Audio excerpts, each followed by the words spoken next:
là, ça me fait vraiment très plaisir et très chaud au cœur, parce que on est dimanche, on est bien au lit aussi. Hein. Alors, je suis donc Valérie Dalle, je vais vous promener aujourd'hui dans l'aventure des mains. C'est-à-dire que ce que je vous propose, c'est de comprendre, dans le fond, comment fonctionnent nos mains. On a un objet magique dans les mains, c'est nos lignes, qui parlent exactement de qui nous sommes, d'où nous venons et ce que nous sommes venus faire en réalité. Comment j'en suis venue à la chirologie?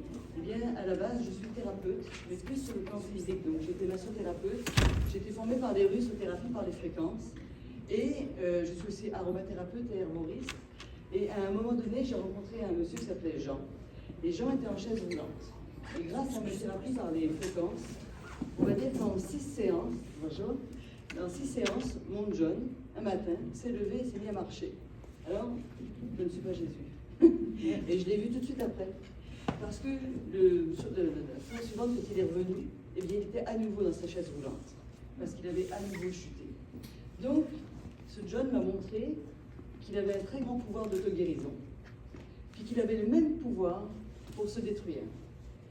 Et je me suis demandé pourquoi et comment. Parce que moi, je pensais qu'avec mes thérapies par les fréquences, j'arriverais à résoudre le problème psychologique des gens, puisque le potentiel d'auto-guérison vient aussi de notre capacité à comprendre le pourquoi de notre maladie. Ça fonctionnait pas. Alors je me suis dit, il va falloir que je m'intéresse à l'âme, à comprendre pourquoi cet homme-là se mettait dans une telle souffrance physique. Et c'est comme ça que sur ma route, parce que j'ai eu beaucoup de chance, j'ai rencontré des Russes, mais j'ai aussi rencontré donc un Indien, qui s'appelle Ghanshyam, qui a une école ici au Québec de chirologie et d'astrologie védique. Alors, qu'est-ce que c'est la chirologie et l'astrologie védique? C'est une science qui vient des Védas, sont des textes qui ont été canalisés il y a entre 2000 et 5000 ans en arrière, et d'où vient le yoga, l'ayurveda, etc. Ça vient des textes anciens. Donc, c'est une des branches. Donc, qu'est-ce qu'on fait avec ça? On va essayer d'aller mieux comprendre le potentiel d'une personne et qui elle est en termes généraux. Et pourquoi on associe la lecture de lignes de main, donc la chirologie, à l'astrologie? Tout simplement parce que dans vos mains, chaque doigt représente une planète. Chaque forme de dû ici représente un monde, donc l'extension d'une planète. Ça dure combien de temps? Donc on retrouve tout votre thème astral. Le thème astral est quand même à côté. Mais on a donc les planètes, on a beaucoup de choses astrologiques dans la main. Voilà, c'est ce que j'ai vous montrer par cette photo. Donc maintenant, on va aller tout de suite à la conquête de nos mains, parce que je pense que vous êtes venus pour ça, pas pour parler d'astrologie. Donc, je vais vous parler de vos mains. Vous avez deux mains. Une qui est une main dominante, c'est celle avec laquelle vous écrivez. Pour ceux qui m'ont déjà rencontré, vous le savez. Et celle avec laquelle vous n'écrivez pas, on l'appelle la non-dominante. D'accord? Si maintenant vous regardez vos deux mains, vous allez voir qu'elles sont certainement très différentes l'une de l'autre.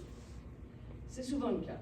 J'ai choisi justement cette image-là pour vous montrer deux mains très différentes. Vous voyez que cette personne, je sais que c'est pas facile à voir, mais la main droite, c'est celle de droite. C'est celle qui est ici, d'accord? Quand on voit la photo. Donc vous voyez que cette personne est arrivée avec une ligne qui a complètement fusionné avec une autre ligne dans sa main gauche. Donc on peut dire qu'on appelle ça une ligne signale, ça arrive de temps en temps. Donc on a affaire à une personne qui est très intense. Et cette personne-là, eh bien, elle a appris à développer deux lignes. Donc une ligne de cœur et une ligne de tête dont on va parler. Donc, la main avec laquelle vous n'écrivez pas est souvent moins belle à regarder au niveau des lignes que la main dominante, puisque c'est le travail que vous faites sur vous qui l'améliore. En chirologie védique, on dit que dans la main non dominante, on rapporte nos 3 dernières vies, pour ceux qui croient à l'incarnation. D'autres disent aussi qu'on rapporte notre karma. Alors, moi, je vais vous donner mon interprétation par rapport à ça. Qu'on dise les 3 vies, je ne sais pas si c'est ça ou pas, on peut dire que c'est du passé. Moi, ce que je pense, c'est qu'on rapporte avec nous une charge karmique, qu'elle soit positive ou négative. Il ne faut pas mettre une connotation négative systématiquement, mais cette charge karmique nous permet de nous réaliser dans cette vie-ci. Ça fait comme si vous étiez arrivé avec votre valise. J'ai ça comme acquis et j'ai ça comme problème. D'accord? Et c'est pour ça que c'est parfois un peu moins beau, parce que l'objectif de notre âme, quand elle vient se promener sur Terre, c'est pas que ça aille moins bien, c'est que ce soit mieux, qu'on grandisse en sagesse, en beauté, en tout ce qu'on veut. D'accord? Donc c'est le vrai objectif, dans le fond, de notre incarnation. On a tous des difficultés dans notre vie. Hein? Mais moi, je pense sincèrement que le seul objectif de l'âme, c'est de s'élever pour accéder au bonheur, et pas à autre chose. Malheureusement, la façon dont on est éduqué, avec le bien, le mal, cette notion de bien, de mal, de blanc, de noir, eh bien, fait qu'on souffre. Alors qu'en réalité, on pourrait comprendre que chaque chose qui nous arrive ne devrait pas avoir de connotation péjorative ou positive. C'est un événement qui nous permet d'avancer dans la vie, tout simplement. Donc, c'est ce qu'on appelle aussi la résilience, ou apprendre à faire la paix avec son passé. D'accord? Alors, maintenant, vous avez vu vos deux mains. Ce que je vous propose, c'est de regarder la diapositive suivante qui nous parle des lignes majeures. Donc, on est censé avoir ces trois lignes dans la main. La première, c'est celle qui est la plus haute, qui est la ligne de cœur. Alors, notre ligne de cœur ne parle pas de savoir si on va tomber amoureux, si on va avoir un amoureux ou pas. Ça nous parle de notre façon d'aimer en général. Qu'on aime les uns et les autres, bon, qu'on aime notre conjoint aussi, bien sûr. Mais ça nous parle de la façon dont on aborde nos émotions, notre côté plus sentimental. Plus la ligne est longue, plus elle va sous l'index. Plus elle est longue, plus on a affaire à des gens qui sont altruistes, qui sont tournés vers les autres, qui sont là pour accueillir les autres, qui veulent donner le meilleur d'eux-mêmes. Plus elle est courte, plus c'est grave. Non, je plaisante, ça m'a fait du bien de dire une bêtise au passage. Donc, souvent, les lignes qui vont arriver jusqu'à l'autre côté de l'index, il y en a très peu.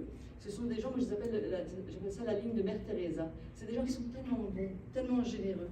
Mais c'est des gens qui sont toujours blessés. Vous savez pourquoi? Ils pensent trop aux autres, puis ils attendent qu'on leur renvoie la même chose. Donc, c'est surtout avec avoir des attentes, souvent. D'accord? Quand elle est sous l'index, c'est Jupiter, on sait tout de suite que c'est des gens au grand cœur, quoi qu'il arrive. Dans un monde idéal, on devrait l'avoir jusque de l'autre côté, comme Mère Teresa. Mais on devrait apprendre à se dire, j'ai pas besoin de recevoir. C'est un travail de longue haleine. Parce qu'il y a beaucoup de gens qui savent vraiment beaucoup donner en disant, oh non, moi je donne, je m'en moque. Puis ça se travaille de façon linéaire. Parce que vos lignes, elles ont une particularité. Elles changent au fur et à mesure que vous changez. Alors ça peut être positif, puis ça peut être pas positif du tout. Par exemple, si je prends ici, vous voyez qu'elle a une belle ligne de cœur qui monte sous son index avec 3 branches. Donc ça veut dire que c'est une personne qui aime corps, âme, esprit les autres. Quelqu'un de très altruiste. Mais, comme justement elle avait certainement des attentes, ça a rétréci au lavage. Donc elle s'est retrouvée à moins aimer les autres, à fermer ses qualités de cœur, on pourrait dire. Tout simplement. Donc c'est pas grave en fait en même temps, c'est de s'en rendre compte. C'est de guérir le bobo qui fait ça. Parce que dans le fond, c'est une illusion. Quand on donne de toute façon, vous avez déjà remarqué que quand vous donnez, avec tout votre cœur, sans arrière-pensée, ça revient toujours. Ça revient toujours. Peut-être pas par la même personne, mais ça revient toujours. C'est systématique. Mais on n'apprend pas à l'observer non plus ça. Et ça, quand on accueille ça et qu'on sait l'intégrer, on fait pousser notre ligne de cœur, tout simplement. Si maintenant elle arrive entre l'index et le majeur, souvent je dis que c'est ce qu'il y a de meilleur. Parce que ça vous permet d'avoir les qualités de Jupiter, qui est un grand bénéfique, mais aussi d'avoir la sagesse de Saturne qui dit oh, on va y aller mollo, on se sent pas mal aujourd'hui. D'accord? Donc ça c'est parfait, souvent ça fait moins mal. Quand elle a 3 branches, comme là-bas on voit un petit peu, eh bien c'est ça, c'est qu'on équilibre notre corps, âme, esprit. Si on a une seule branche, dans son cas ici, eh bien ses relations avec les autres sont dans l'attente d'avoir une réponse dans la matière. Tout simplement. Plus elle est basse, plus c'est de la matière. Quand je vous parle de ça, il n'y a pas de critique. C'est un état des lieux. C'est pas de dire votre ligne est bien, pas bien. Vous êtes là. C'est tout. On ne peut pas dire oh ben, c'est mieux comme ci que comme ça. On ne sait pas ce que la personne vit, ce qu'elle est venue travailler dans cette vie-ci. Tout l'intérêt de ne pas se comparer aux autres, d'ailleurs. Si votre ligne est maintenant plus courte, j'arrive par exemple là, c'est très rare. J'en ai rencontré, je pense que sur 800 dossiers, j'en ai une. Donc c'est assez rare, mais ça peut arriver. C'est souvent des gens qui ont été très très blessés et qui ne savent pas exprimer l'amour. D'accord? Donc ils sont très dépendants affectifs. La seule personne que j'ai vue avec ça, elle a à côté de ça un anneau de Vénus, c'est-à-dire un petit peu comme voilà, mais beaucoup plus marqué, c'est une artiste. Donc cette personne qui a une grande dépendance affective et des douleurs affectives exprime son amour au travers de l'art. Heureusement, parce que sinon ce ne serait pas drôle à voir. D'accord? Et je ne pense pas que j'en ai réussi parce que c'est vraiment, vraiment rare. Puis c'est pas drôle, c'est moins facile à vivre, on va dire, que d'avoir une belle ligne. C'est correct, si vous avez des questions, n'hésitez pas. Hein. La deuxième ligne dont on parle. Madame, oui. Ça dépend de l'âge aussi, hein, pour les lignes. La personne plus jeune a moins de lignes. C'est pas tout à fait vrai. Parce qu'on arrive avec un potentiel. Quand vous regardez des mains de bébé, c'est très très intéressant. Ils ont souvent des lignes très marquées et très belles. Mais après, la vie les rattrape. C'est-à-dire que justement, entre les problèmes qu'on va avoir à l'école, des choses comme ça, ou en grandissant, les lignes peuvent s'abîmer un peu. C'est donc un peu l'inverse. On arrive souvent avec des plus belles lignes à la naissance, puis on les magane. D'accord? Ou on les fait maganer.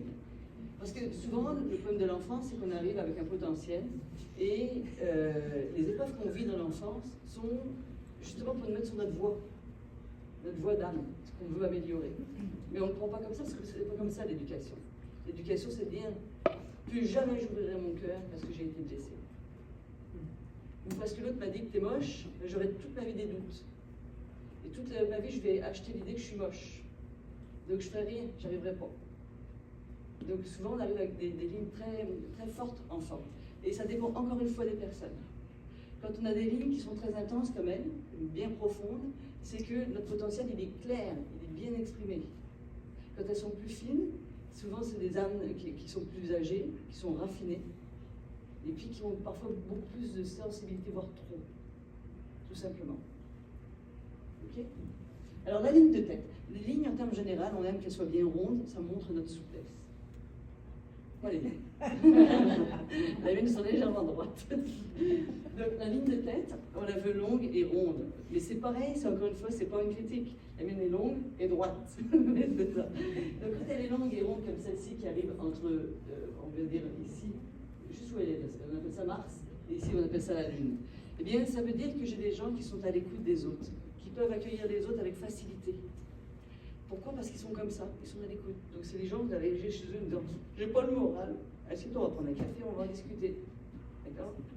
Quand vous avez une ligne qui est plus droite, ça arrive ici, c'est « ah, on va ça, t'as pas le moral, go, go, go, go, on va régler ça rapidement. » Ça c'est un peu comme moi. Vous avez 2 lignes de tête? Bon, c'est 2 fois trop, non, je plaisante.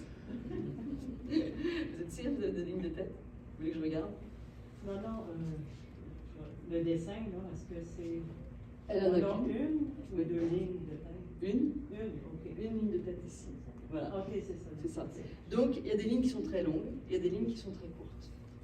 Souvent, chez des entrepreneurs ou des gars de bois ou des trucs comme ça, on va trouver une ligne courte. C'est des gars d'action, il faut que ça bouge, go, go, go. D'accord? Parce qu'ils arrivent, ils sont toujours dans le moment présent, et là on saisit l'opportunité, et on fonce, et on fonce. Plus elles sont longues, plus on a de l'endurance par contre. D'accord? Donc c'est ça. Souvent je dis que les lignes qui sont assez longues, souvent sont des gens qui sont même très très très intelligents, qui ont une capacité à analyser les affaires pour réaliser des choses. Ça ne veut pas dire que celui qui a la ligne courte est idiot, parce que si je dis ça, je vais perdre mon conjoint.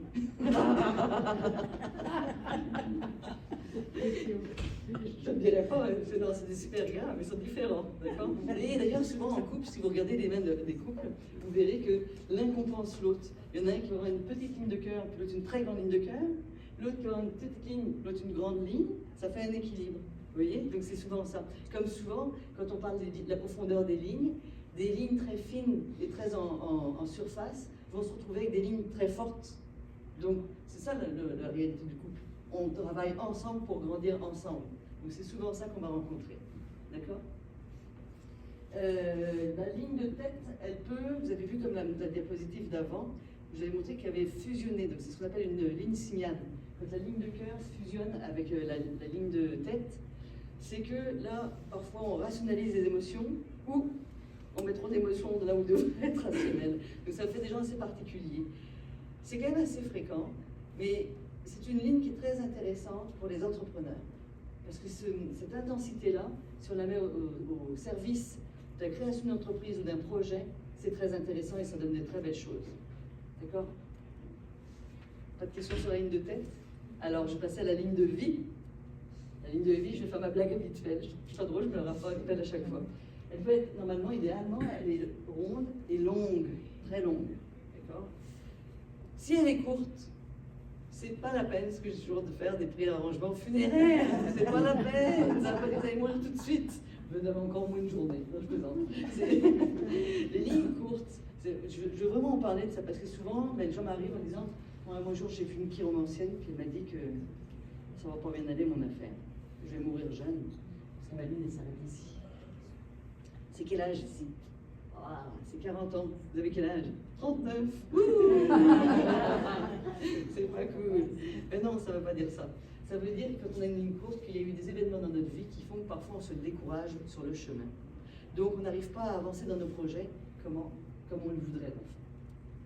Si quelqu'un a ça dans la salle, voici la clé. C'est comme n'importe quelle thérapie que vous allez faire, c'est toujours de faire le plus petit pas possible. Souvent, ces gens-là qui ont une ligne courte, c'est parce que c'est des gens qui en veulent du projet, du gros projet. Mais ça en le met tellement gros que finalement, ils ne peuvent plus avancer. D'accord? Donc, en redévisant ce projet en tout petits morceaux, la ligne va repousser tranquillement. Donc, vous repousserez les limites de la mort. Donc, c'est ça. Donc, vous ne soyez pas affolés quand vous voyez des lignes courtes, puis allez pas dire aux gens qui ont une ligne courte qu'ils vont bientôt mourir. Parce que c'est faux. Puis, vous allez peut-être me dire, ouais, ma ligne à moi, elle s'arrête ici. Puis après, il y en a une autre qui redémarre à côté. Ça arrive. Ça veut dire quoi? Qu'il y a eu un événement dans votre vie qui a changé votre vie. Tout simplement. Et ça c'est par contre très, très fréquent. Ce qui est drôle, c'est que souvent quand j'en vois, je dis, oh, ici, là, 40 ans, il y a eu quelque chose dans votre vie, puis après ça part à côté, qu'est-ce qui s'est passé? C'est positif, je me suis séparée. Ben oui, ça peut arriver, je me suis séparée. Ça fait du bien à l'âme, puis l'âme elle redémarre sa vie différemment, tout simplement. Oui. Ça peut-il être héréditaire aussi, admettons que, parce que j'ai une de mes nièces qui était coupée, et puis elle continuait, mais je lisais dans des livres que si, admettons, la mère, la même chose, ça peut être héréditaire. Pas pour moi, parce que ce qui peut être héréditaire, c'est qu'on fasse la même chose que notre famille. Okay. D'accord? Donc souvent on prend nos parents comme modèle. Mais ça ne veut pas dire, ça peut vouloir le dire, par exemple, admettons. Souvent, regardez, vous prenez vos parents divorcent. Ça vous fait un choc. Vous avez 6-7 ans, il y a un gros choc émotionnel parce que c'est comme une sensation d'abandon. Il y a une rupture au niveau de la ligne. Okay?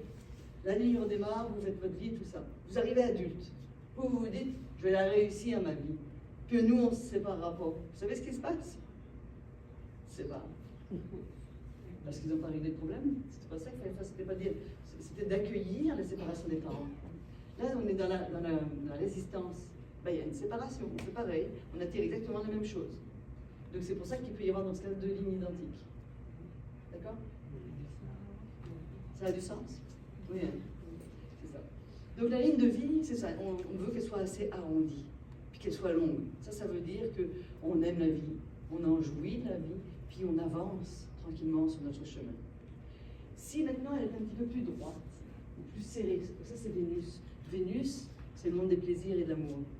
D'accord? Et normalement, quand on arrive sur Terre, on devrait avoir un beau Vénus pour le plaisir et l'amour. Et le pouce va nous permettre de nous élever dans l'amour, dans le divin. Tout simplement. Donc un pouce fort nous dit tout simplement qu'on est capable d'aimer, grandir pour mieux se connecter à la source. Okay? Donc droit ou trop serré, ça veut dire que vous êtes trop rigide avec vous. Donc ça c'est fréquent chez les femmes d'ailleurs, parce que les femmes on est très exigeantes avec nous-mêmes, c'est un niveau de challenge assez élevé. Quand on est moins dur avec soi-même, eh bien, qu'est-ce qui se passe? Ça se passe mieux. C'est pas plus difficile que ça.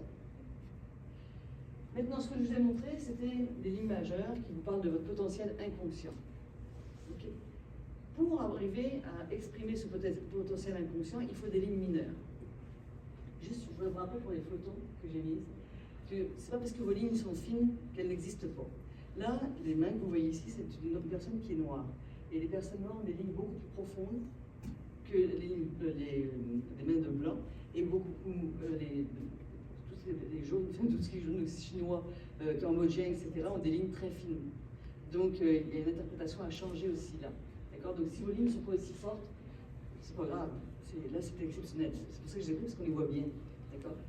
Donc, la ligne de destinée, souvent on entend dire, ça sert à quoi? Ça dit quoi, le M dans la main? Ça dit simplement que vous avez une ligne de cœur, une ligne de tête et une ligne de destinée. Donc, vous avez une capacité à focuser. Ça n'a rien à voir avec la médiumnité. La médiumnité, on ne la voit pas là. D'accord? Donc, ça veut simplement dire que vous êtes des gens, vous êtes alignés sur vos projets et ça avance tranquillement. Okay? Donc, la ligne de destinée dans un monde idéal, il faut qu'elle soit forte et qu'elle monte jusqu'en haut, comme ici. Si elle démarre du milieu de votre main, ici, ça veut dire que ce que vous faites dans votre vie, c'est quelque chose que vous poursuivez de la vie d'avant. Vous avez voulu terminer quelque chose, vous voulez continuer, donc ça démarre vraiment au centre. Parfois, j'ai des lignes qui arrivent du centre, qui en plein milieu s'arrêtent, puis ça redémarre une autre ligne. C'est justement parce que vous avez fini quelque chose, vous l'avez terminée, et là vous repartez sur une autre track, en gros, une autre destinée. Ok. Elle peut avoir plein de formes. Elle peut venir de la Lune, d'ici, ça veut dire que votre destinée, elle est dans la créativité. Elle peut venir d'un peu plus haut, donc ça peut être de l'action, et elle peut venir du centre. Et lorsqu'elle vient du centre vers le haut, on appelle ça une ligne de millionnaire. Si vous l'avez, je veux bien de votre ami. Pour ça, il faudrait que tu nous le dises si on l'a. Ça démarre ici. Parce que le milieu de la main, c'est l'endroit où il y a des événements imprévus. D'accord? Donc, on appelle ça Raoult. Cette zone-là, ça veut dire qu'à un moment donné dans votre vie, il va y avoir un événement qui va vous donner ce potentiel de devenir millionnaire. Ça ne veut pas dire que vous allez être millionnaire, ça veut dire que vous avez le potentiel. Parce que Raoult, le piège aussi, c'est que parfois on ne voit pas. Parce que c'est des cadeaux mal emballés. D'accord? Donc les cadeaux mal emballés, on ne les déballe pas, on a peur. Hein. Puis hop, on passe à côté d'une super opportunité. Comme quoi il faut foncer dans la vie, hein, tout simplement. Ok. Vous avez une autre ligne qui est très intéressante, c'est celle que j'ai dessinée en jaune, qui est la ligne de Mercure. Alors là, ça va nous parler de votre capacité à communiquer ce que vous êtes venu faire. Ça peut nous parler aussi de votre intuition. Ça peut nous parler également de voyance. Ça vous parle de toute façon de communication. Pourquoi? Parce que le petit doigt, c'est Mercure. Vous savez, quand on dit mon petit doigt m'a dit, il y a une raison à ça. Hermès. Donc c'est quand on est connecté, ça, d'accord? Si elle est plus courte, ça arrive parfois qu'elle démarre plus tard, c'est parce que c'est toute une vie, ça. Donc elle peut démarrer de n'importe où. Ça dépendra à quel moment vous arrivez à commencer à communiquer. D'accord? Parfois, cette ligne-là, elle part de biais comme ça. Ça, c'est vraiment dans ce cas des lignes d'intuition. Parfois, elle part d'ici, puis elle monte comme ça. Ça, c'est des lignes de voyance. Et c'est pas parce que vous les avez que vous êtes complètement voyant ou intuitif, si vous avez ce potentiel. Et c'est pas parce que vous l'avez pas que vous l'êtes pas. Non. Mais c'est simplement des signes qui parlent beaucoup plus, parce qu'il y a un ensemble de choses qu'il faut regarder dans la main. D'accord? Ensuite, vous avez la ligne de soleil, ici. Vous voyez que cette ligne est courte, elle pourrait très bien démarrer d'ici. Donc ça dépend encore une fois des gens. À quel moment vous allez commencer à vous éclater dans la vie. Parce que la ligne de soleil, le soleil, c'est votre âme. C'est est-ce que j'exprime des choses de ce que j'aime? Est-ce que mon âme s'exprime? Ou je vis une vie mécanique? Hein? Vous savez, comme on a tous peur de manquer d'argent, hein? Alors on fait un boulot de merde. C'est ça. Alors qu'en fait, on n'est pas venu pour ça. Alors je vois avec des gens parfois qui arrivent en consultation. Vous faites quoi dans la vie? Je suis comptable. Ah, hein? Ah ouais, vous aimez ça? Ah non, non, non. Ah, vous faites pareil. Mais, je suis dans votre rêve, vous voudriez faire quoi? Puis c'est pas du tout ça. Je voudrais être thérapeute. Ah oui, mais c'est parce que vous êtes né pour ça. Vous vous rendez compte, les gens arrivent à passer à côté de leur vie juste pour ça, par insécurité. La bonne nouvelle, c'est que vous n'avez pas de libre arbitre en réalité. C'est qu'on ne pratique pas. Parce que quand on regarde un thème astral, on peut même dater la personne, le décès, etc. Donc ça veut dire qu'on n'a pas tant de libre arbitre que ça. L'idéal, c'est d'arriver au moins à se sentir libre dans ce qu'on vit. Et puis de broder des choses qui soient belles autour, tout simplement. Donc par exemple, quelqu'un qui est destiné à rencontrer quelqu'un, c'est pas possible de passer à côté. Ça n'arrivera pas. Donc soyez rassurés. Vous n'avez pas pu passer à côté d'un amoureux ou d'une amoureuse. Contrairement à ce qu'on nous dit. Il y a des gens qui me disent, je suis sûr que c'était ma flamme jumelle. Non, non, c'était une reconnaissance d'âme, mais c'était pas pour vous. Tout simplement. C'est comme ça qu'on arrive à avoir des belles unions malheureuses. Des gens qui se reconnaissent, non mais c'est pas fait. Mais nous, une relation, ça nous fait travailler, on travaille. Oh là là, c'est dur, hein. Mais nous, on s'aime. Oh là là, on se fait des raclés tous les jours, mais ça nous fait grandir. C'est pas vrai, ça? C'est pas une relation. C'est pas une relation qui fait grandir, c'est quelque chose qui détruit. Il faut être intelligent, j'ai jamais vu ça, moi. On puisse dire qu'une relation douloureuse est une relation qui fait grandir. C'est une illusion. C'est le culte du malheur. Non mais, hey, il te prendra bien une baffe. Ben oui, hein. En tout cas, je suis déchaînée, excusez-moi. Donc il faut en avoir pas mal d'autres. Donc, vous voyez par exemple, ici on voit en haut clairement un anneau, enfin un demi-cercle. Cette personne est une artiste. D'accord? Donc les gens qui sont artistes ou qui font très bien les choses, les ont. Ce week-end, dans mes consultations, ce que j'ai vu beaucoup et que je n'ai pas là, c'est comme 3 petites lignes. C'est ce qu'on appelle des stigmates de guérisseurs.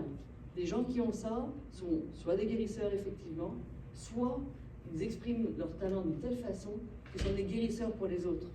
Donc ça peut être un cuistot, hein, un cuisinier ou n'importe quoi, c'est pas nécessairement un thérapeute. Ok? Voilà. Tout ça. Vous voyez, dans le passant, tout à l'heure, je vous parlais d'une ligne qui va jusqu'à l'autre côté. Ça, c'en est une ligne comment ça s'appelle, de cœur qui est idéaliste, voire trop. D'accord? Alors, en gros, c'est ça le portrait de vos mains. Maintenant, je vais vous emmener à l'aventure de votre incarnation. Parce que comment vous êtes venu ici? Quel est le sens de notre vie? On n'est pas juste passé par le ventre de maman à venir ici pour payer des impôts, c'est pas ça la vie. Donc, ça, c'est ce qu'on nous fait croire. Donc, la première chose, on se dit, imaginez-vous. Puis ça, vous pouvez l'imaginer en tant qu'âme ou en tant qu'entrepreneur, peu importe comment vous voulez le voir.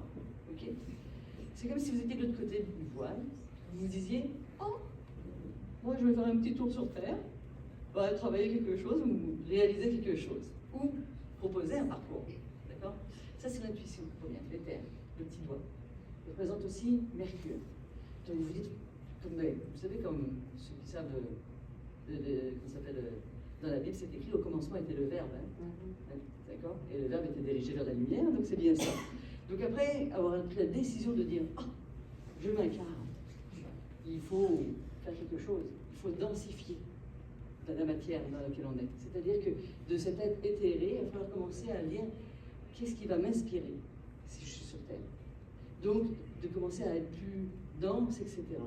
Puis mon projet, même si c'est une entreprise, il va falloir que j'y mette de la force, que j'y mette de la volonté. D'accord? Donc, que j'y mette aussi un sens. Et ça, c'est le feu de la transformation, tout simplement. C'est Saturne, notre majeur, qui représente le feu comme doigt. Et donc en même temps, c'est ce doigt de la volonté. C'est pour ça que quand on a une belle ligne, c'est le doigt du focus. Ce feu nous permet d'avancer et de nous réaliser. D'accord? Ensuite, l'eau. L'eau est indispensable à tous les projets. Vous savez, l'eau, c'est les émotions. On ne fait rien sans émotion. J'ai un projet, puis je vais créer une entreprise. Ah oui, c'est quoi? On va aller loin en entreprise, il n'y a pas beaucoup de motivation. Et c'est pareil quand on veut faire un enfant, quand on veut s'incarner, on passe par le ventre de la mère. Et le ventre de la mer, c'est quoi? Il y a de l'eau. S'il n'y a pas d'eau, ce que je dis d'habitude, ça fait un poulet rôti. Je le fais à chaque fois que ça fait rire mon jeune. Comme il me regarde en souriant, mais je ne peux pas m'empêcher de la faire. Donc c'est ça. Donc effectivement, il faut de l'eau pour nourrir le projet ou l'enfant. Et finalement, on arrive sur Terre, c'est le pouce, c'est Vénus. C'est le monde, alors regardez, c'est ça qui est intéressant. C'est le monde des plaisirs. Parce que c'est Vénus, la Terre, c'est ici. C'est par là que je viens sur Terre. D'accord? Qu'est-ce qui se passe sur Terre?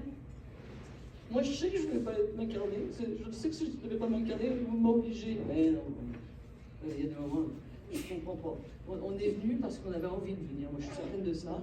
Et on est venu pour réaliser quelque chose. On a tous quelque chose d'unique à apporter, parce qu'on est tous uniques. Et c'est la chose la plus importante à retenir dans la vie. Nous sommes uniques. Et maintenant, derrière, j'ai la possibilité de faire de ma vie quelque chose de beau ou d'en faire quelque chose de moins beau. C'est un choix. On peut avoir été malheureux, on peut avoir vécu des choses très douloureuses, puis on peut rester dedans, ou choisir de le dépasser. Parce que dans ce cas-là, on vit toutes les choses différemment. Moi, j'ai vu une famille où il y a 3 enfants qui ont été élevés de la même façon, avec le même amour. Il y en a un, quand son père est parti, il dit qu'il a perdu son meilleur ami. Puis sa sœur, elle dit, nos parents, ils nous ont laissés, ils ne nous ont jamais occupés de nous. Ah, donc c'est vraiment une question d'interprétation qui est unique. Mais après, c'est un choix. On peut aussi dire, maman s'est pas tant occupée de moi, mais moi, ça m'a permis de me débrouiller toute seule, et de grandir, et d'apporter ça aux autres. Vous voyez? Tout simplement. Donc la Terre, c'est vraiment ça. Et qu'est-ce qu'on cherche, dans le fond, dans nos épreuves, ou dans notre vie en général? C'est atteindre l'équilibre. Et vous voyez que l'équilibre, c'est pas si évident. Pourquoi? Parce que dans l'équilibre, je ne fais rien. Tout simplement. Regardez, je marche. Au marché, il faut bien que je me fasse en déséquilibre. J'ai un pied dans le vide. Hop, là, j'avance. Si maintenant je reste en équilibre, je n'irai pas beaucoup, je n'irai pas très loin. C'est ça le truc. Alors maintenant qu'on essaie de comprendre l'équilibre, on fait quoi? Vénus, je viens de vous le dire, c'est le monde des plaisirs, de la beauté. C'est aussi, ça représente l'enfance aussi. C'est là où comme je suis arrivée ici, c'est là où maman s'occupe de moi, papa s'occupe de moi. On nous fait le cocon familial. D'accord? Et quand vous regardez votre main et le tour de votre pouce, souvent vous avez des petits trucs qui sont attachés au début. Ça, c'est toutes les épreuves que vous avez vécues enfant. Donc c'est là que ça commence mal. Ça commence bien, puis il y a des choses qui vont mal. Donc on commence à dire, là, à cause de ça, c'est difficile aujourd'hui. J'ai 75 ans, je m'en vais pas, ils vont donner une claque à 2 ans et demi. Voilà. C'est long. Donc c'est ça. Alors normalement on devrait être bien. Puis après on grandit, on va dire qu'on a été protégé quand même, et arrive la vingtaine. Jupiter, on va dire 21 ans. Rappelez-vous ce qui c'était à 21 ans, vous venez de passer l'adolescence où vous savez bien mieux que les autres. Et vous arrivez à 20 ans où vous savez tout, de toute façon. Et vous avez beaucoup, beaucoup d'ambition. Et là, vos ambitions, elles vous disent quoi? Je serai le meilleur. Moi, voilà, je vais être docteur. Je vais être docteur, puis je vais être le docteur. Yeah, le meilleur. Mais ça, c'est au niveau de Jupiter, l'index. Ce qui se passe, c'est que si j'appelle Jupiter le grand bénéfique qui me donne tant d'impulsion, de réussite et compagnie, arrive derrière 28, 30, etc. Saturne, le grand maléfique. Et qu'est-ce qu'il fait, lui? Il dit, par exemple, je voulais être docteur, on va mettre un cadavre. Je ne suis pas sûre que je veux continuer là-dedans, c'est pas très bon à regarder cette affaire-là. Hein? Voilà, donc là on dit non, mais je fais autre chose. Si je prends un truc moins dégueu, là, par exemple, je vais vous donner un exemple. Vous avez l'ambition d'une super belle carrière. Et ce qui arrive souvent à 28 ans, c'est là qu'on veut des enfants. Alors, je m'assois sur ma belle carrière, d'artiste par exemple, pour aller travailler pour nourrir mon enfant. C'est le feu de la transformation. C'est que tu crois vraiment dans tes rêves, tes ambitions, t'en fais quoi? Et dans tous les domaines, ça fait ça. C'est 28 ans, puis après vous avez 56 ans qui fait la même chose. C'est tous les 28 ans de toute façon. Okay, c'est très intéressant parce que vous le voyez aussi dans une entreprise. Quand vous démarrez une entreprise, et puis je l'ai vécu, vous démarrez, vous avez des ambitions, vous dites hey, ça va marcher mon affaire, vraiment bien, je suis vraiment content. Puis ça monte. Là, il y a une tuile. Oh, comment je vais faire? Puis là, il y a votre ancien employeur qui vous appelle, qui vous dit ça te tente de revenir travailler puis de lâcher ton truc? Ah ben, la sécurité est revenue. Adieu entreprise. C'est là que s'arrêtent nos ambitions. C'est souvent là, dans nos choix comme ça. Alors si vous avez 56 actuellement, si vous êtes né entre 1964 et 1965, vous êtes en retour de Saturne actuellement.